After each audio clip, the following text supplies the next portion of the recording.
After the most dominant era in football under Pep, Barcelona had been eliminated from the Champions League for 3 years. So in July 2015, they made a desperate move. They spent 82 million euros on a banned striker. They were laughed by the media, rival fans, and even some of their own. But the world wasn't ready, and no one saw it coming. Ultimately, they were feared by every team on the planet and regarded as the greatest football team ever. This is the story of how Barcelona 2015 became the greatest ever.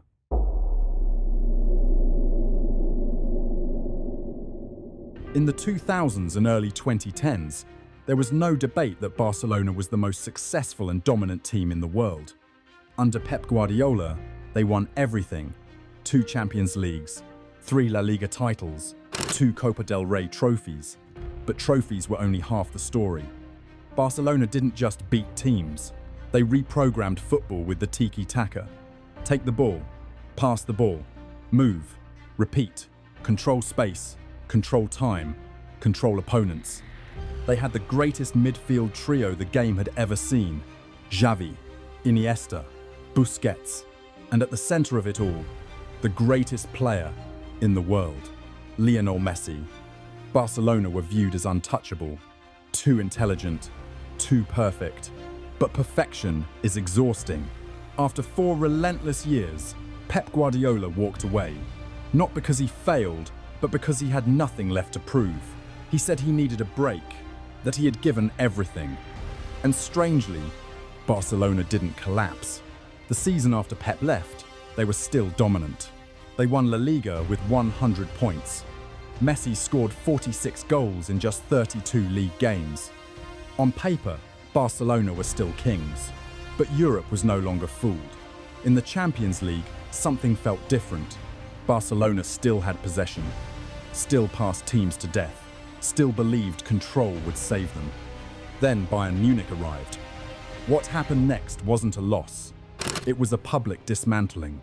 4-0 in the first leg, 3-0 in the second. 7 goals conceded, 0 answers. For the first time in years, Barcelona looked small, slow, and predictable. Their greatest weapon had been solved.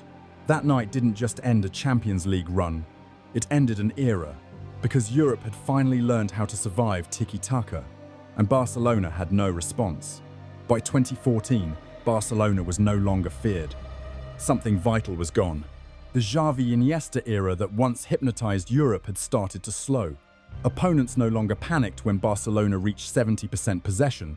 They waited, they sat deep, they crowded the middle, and when Barcelona ran out of ideas, they countered. The problem wasn't talent, it was predictability. Barcelona had mastered control so completely that the rest of Europe learned how to survive it. And by the time the 2013-2014 season ended, with only the Supercopa, one truth was impossible to ignore. Tiki-taka no longer scared anyone. The philosophy that once ruled football had become a cage. By 2014, the illusion was gone. Barcelona still dominated possession in games. They still completed thousands of passes. They still looked like Barcelona. But the fear was gone. Xavi was aging. Iniesta could no longer carry games alone. And Messi, the greatest player alive, was spending entire matches boxed in, suffocated, surrounded. Barcelona hadn't lost its identity. They had been trapped by it. They had mastered control so completely that the rest of Europe learned how to neutralize it. And when the 2013-2014 season ended trophyless, beaten by Atletico Madrid in the league, knocked out of Europe, losing the Copa del Rey final to Real Madrid, one truth became unavoidable. Tiki-taka no longer scared anyone. The philosophy that once ruled football had become a limitation. Barcelona now stood at a crossroads. They could double down on control, refine it, or fade slowly with dignity. Or they could abandon the very idea that made them great. In the summer of 2014, Barcelona made the most dangerous decision in its history. And everything that came next would change European football forever. Stop overpaying for football jerseys. I just found the perfect solution. okjersey.com. Every team, every league, every style you need. Premier League, training kits, even windbreakers. They even have size charts so detailed you can't mess this up. Inches, centimeters, they've got you covered. Manchester United fan? Arsenal? Doesn't matter. Pick, click, done. Now watch this. Code MAOS's gives you 8% off instantly. Type it in, hit apply, boom, money saved. Link below. Code MAUS. Thank me later.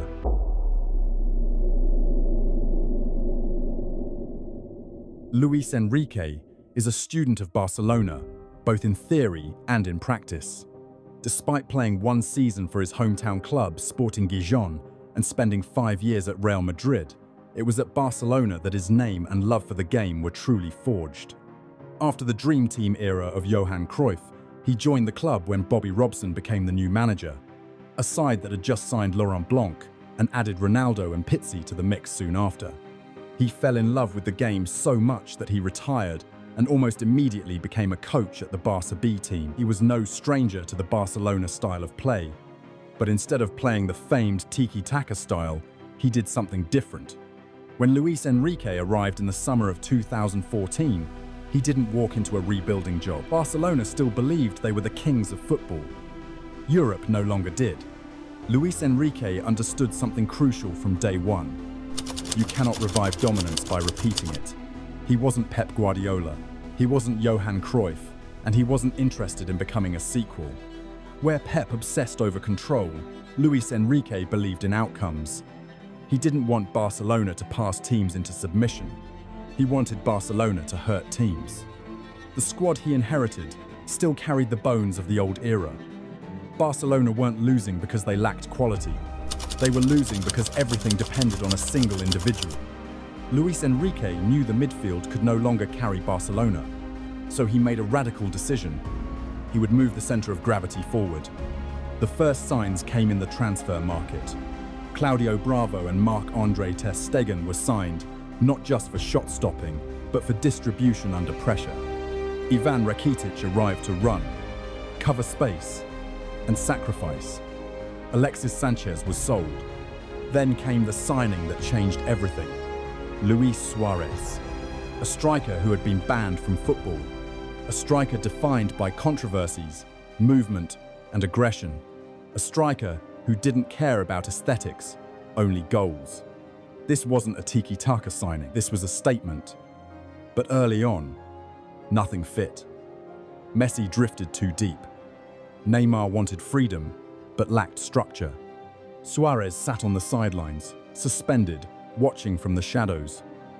Barcelona were winning games, but without identity. When Suarez finally debuted in El Clasico, it was supposed to be the birth of something unstoppable. Instead, Barcelona lost. They now had 3 superstars, one system, no harmony. And for the first time, Barcelona looked like a team caught between two worlds, too chaotic to control games, too unstructured to trust chaos. January arrived with pressure mounting. Luis Enrique had a choice: return to control or fully commit to destruction. So he stopped compromising. Messi was no longer asked to be everything. He was moved permanently to the right, not as a winger, but as a free conductor. Suarez became the reference point, relentless, physical, unforgiving. Neymar was unleashed on the left, no leash, no caution, no responsibility beyond attack. The midfield accepted its new role, to cover for their lethal attack. Barcelona no longer chased possession numbers. They chased moments, they waited, they absorbed. And when the ball turned over, they exploded. And suddenly, everything made sense. But there was a price. If MSN misfired, Barcelona were vulnerable. If the press failed, the defense was exposed. If one moment went wrong, the system had no safety net. They had traded control for devastation, security for speed, stability for spectacle. La Liga hadn't fully understood it yet. Europe hadn't seen it yet. But as the Champions League approached, one truth hovered over everything. Barcelona had built the most dangerous attack in football. But the moment they stepped onto the biggest stage in football, they learned something terrifying about themselves.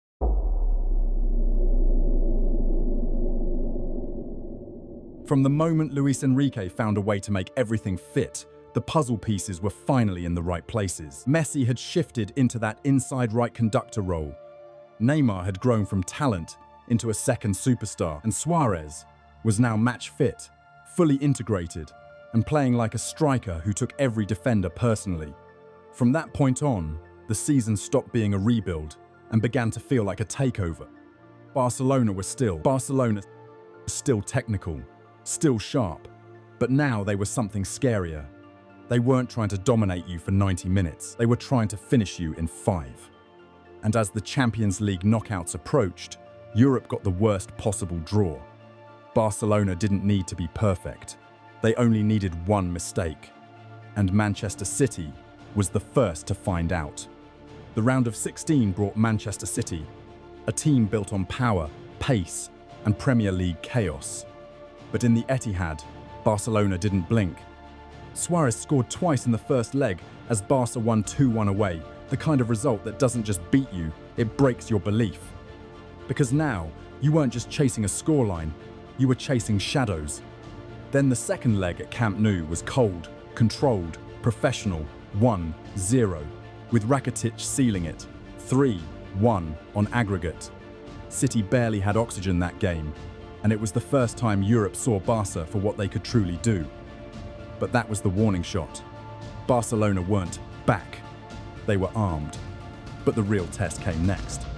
Because the quarterfinals weren't against a team you could bully, they were against a team that had stars too. PSG, the champions, were put in their place. Paris Saint-Germain was supposed to be a formidable opponent. But in Paris, Suarez turned the tie into a personal highlight reel. Barcelona won 3-1 away, and Suarez scored twice. Then at Camp Nou, Neymar finished the job with 2 goals in a 2-0 win. 5-1 aggregate.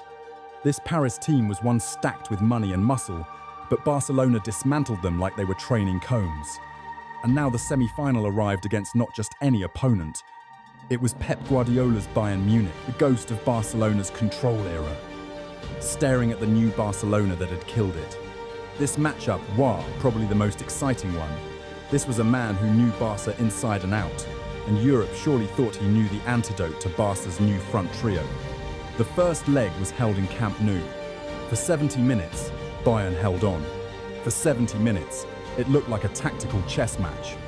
Then Messi took over and decided it wasn't a game of chess, that it was a game of football, and he was the best at it. First, he scored a belter. Then 3 minutes later, he scored again, the kind of goal that was so good it actually won the UEFA Goal of the Year award. And before Bayern could even process what happened, Messi slipped the ball into Neymar's path for the third. 3-0. Barcelona didn't just win, they humiliated Pep's super team.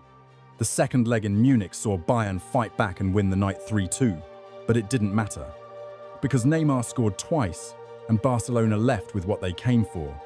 5-3 aggregate. And now, they were headed to a final. But that final had a storyline too. While Europe was still trying to understand what had just happened to Bayern Munich, Barcelona didn't slow down.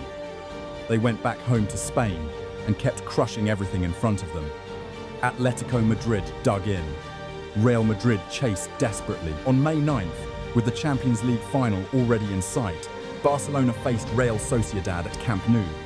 No drama, no panic, just execution. Neymar scored first.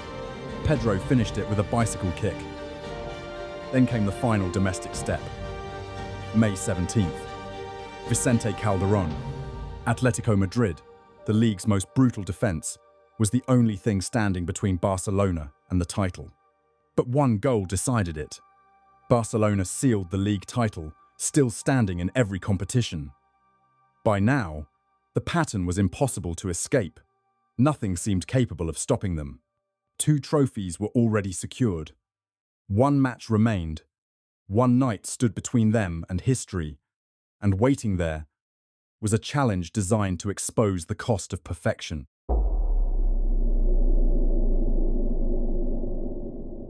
By the time Barcelona arrived in Berlin, the debate was already over. This wasn't about form anymore. This was about history. Barcelona had already taken La Liga. They had already lifted the Copa del Rey. They had already dismantled Europe's most powerful teams. One final stood between them and immortality.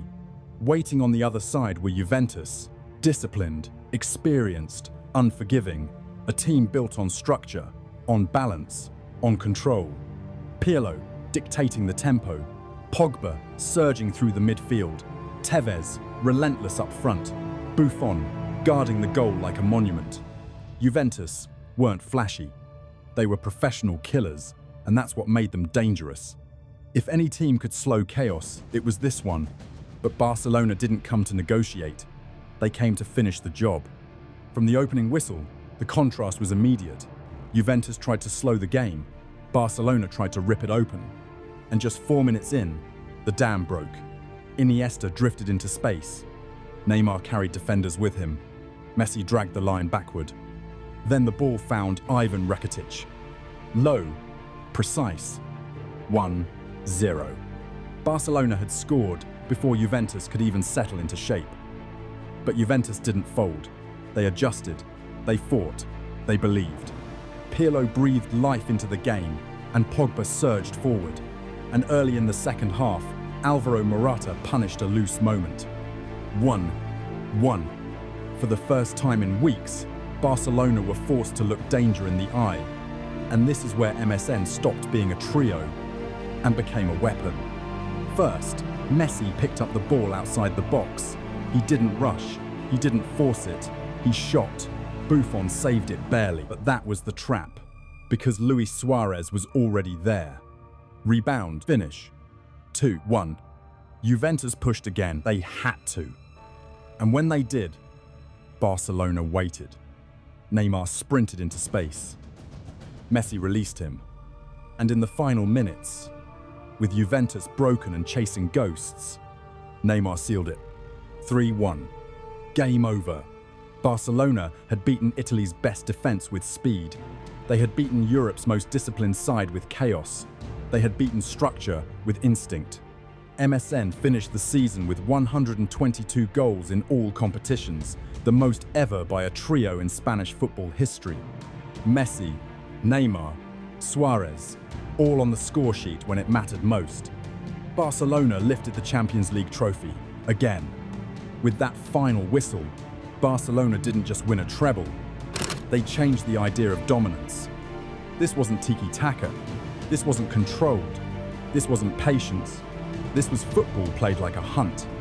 The 2015 Barcelona team didn't ask for the ball, they didn't need possession to suffocate you. They needed one mistake. And yet, as terrifying as that team was, as perfect as that season felt, it was balanced on something dangerously thin.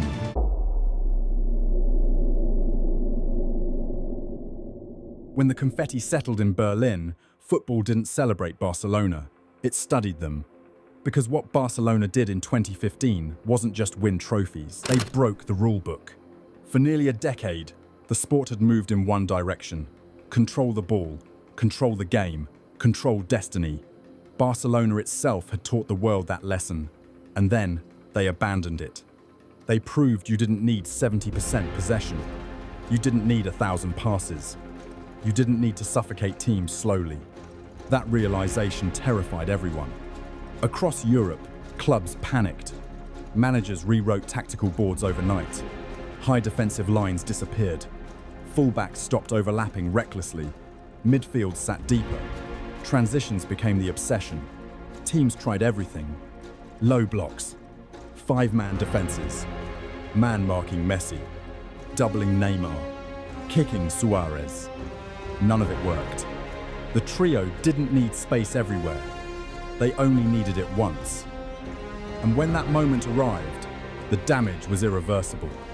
The numbers tell the story a cold, merciless, and undeniable truth. 122 goals by MSN in a single season. Messi involved in 58 goals. Suarez winning the European Golden Boot. Neymar scoring in every stage of the Champions League knockouts. Barcelona scoring 180 goals in the 2015 calendar year, a world record at the time. They didn't just beat champions, They beat every champion. Barcelona became the only club in history to win the treble twice. And for one season, football had no answer. But dominance built on chaos has a cost. Because while tiki-taka could be taught, this could not. You can't replicate instinct. You can't coach chemistry. You can't manufacture hunger between three players who played like they shared one mind. The cracks came quietly. Neymar wanted more. Suarez aged. Messi carried more weight than any player ever should. Within 2 years, MSN was gone. And when it ended fast. But that doesn't weaken the legacy, it strengthens it. Because the most terrifying teams in history don't last the longest. They burn the brightest. Barcelona 2015 didn't dominate football the longest. They did something far worse. They made elite teams feel helpless. They made preparation meaningless. They turned mistakes into executions. And that's why, even today, when people talk about the most overpowered team football has ever seen, there's only one answer: Barcelona 2015. If you want to follow the story of the manager who changed Barcelona with zero tactics, please check out our video here.